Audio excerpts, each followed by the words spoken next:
दोस्तों, आपने अक्सर ही बचपन में चालक बनिए की कहानी जरूर ही पढ़ी और सुनी होगी। तो आज मैं भी आपके लिए एक ब्राह्मण और बनिए की कहानी लेकर आई हूँ। कहानी के अनुसार एक सीधे साधे ब्राह्मण को बनिया अपनी चतुराई से लुटता है और लूटने का भी तरीका कुछ ऐसा है जो कि आप सुनकर हैरान हो जाएंगे। तो चलिए कहानी में आगे बढ़ते हैं और जानते हैं कि आखिर कैसे एक सीधे साधे ब्राह्मण को वह बनिया लूटता है और राजा किस प्रकार से न्याय करते हैं। एक बार की बात है, एक नगर में धनिया नाम का लालची बनिया रहता था। उसके पास मीठे पानी का एक कुआं था। वह अक्सर ही सीधे साधे लोगों को अपनी चतुराई से लूटा करता था। एक दिन एक सीधे ब्राह्मण ने कुएं को खरीदने की इच्छा जताई। बनिए को ब्राह्मण का प्रस्ताव पसंद आया। उसने मन में विचार किया, क्यों न कुएं के सहारे ही लाभ कमाया जाए। यह सोचकर बनिए ने वह कुआं उस ब्राह्मण को बेच दिया। अगले दिन ब्राह्मण उस कुएं से पानी भरने पहुंचा तो बनिया ने कहा, अरे ब्राह्मण, रुको, तुम कुएं से पानी नहीं भर सकते हो। ब्राह्मण ने जवाब दिया, मान्यवर, यह कुआं तो मैंने आपसे कल ही तो खरीदा था, अब इसका मालिक तो मैं हूं, तो भला मैं स्वयं ही कुएं से पानी क्यों नहीं भर सकता हूं।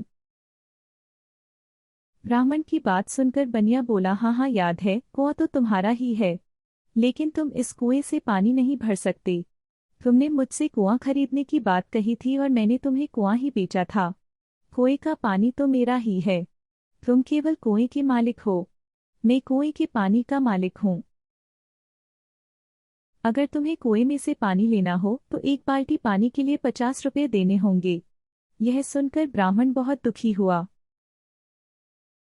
ब्राह्मण दुखी मन से राजा के पास पहुंचा और अपने साथ हुए अन्याय को बताकर न्याय के लिए प्रार्थना करने लगा।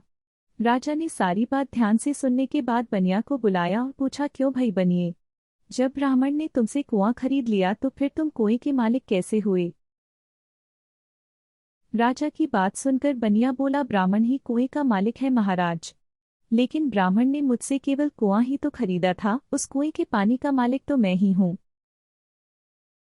राजा बनिया की बेईमानी को समझ गया। उसने बनिए से पूछा, वह कुआं तो ब्राह्मण का है ना, और उस कुएं का पानी आपका है। राजा की बात सुनकर बनिए बड़ा खुश हुआ और खुश होकर बोला, जी महाराज। अब राजा बोला, जब कुआं ब्राह्मण ने खरीद लिया और कुएं का मालिक वह ब्राह्मण है, तो आपने अपना पानी ब्राह्मण के कुएं में क्यों रखा हुआ है। आप अपना सारा पानी वहां से निकाल लें। जब तक पानी की एक बूंद भी उस कुएं में रहेगी, आपको प्रतिदिन किराए के रूप में 500 रुपये ब्राह्मण को देने होंगे। राजा का न्याय सुनकर बनिया बिल्कुल हक्का बक्का रहा गया और ब्राह्मण राजा के न्याय से खुश हो गया।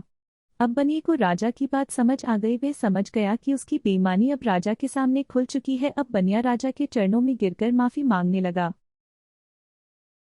मुझे क्षमा कर दीजिए महाराज, मुझसे गलती हो गई, मैंने लालच में आकर ऐसा अपराध कर दिया, मुझे क्षमा कर दीजिए, मैं भविष्य में कभी फिर ऐसी गलती नहीं करूंगा।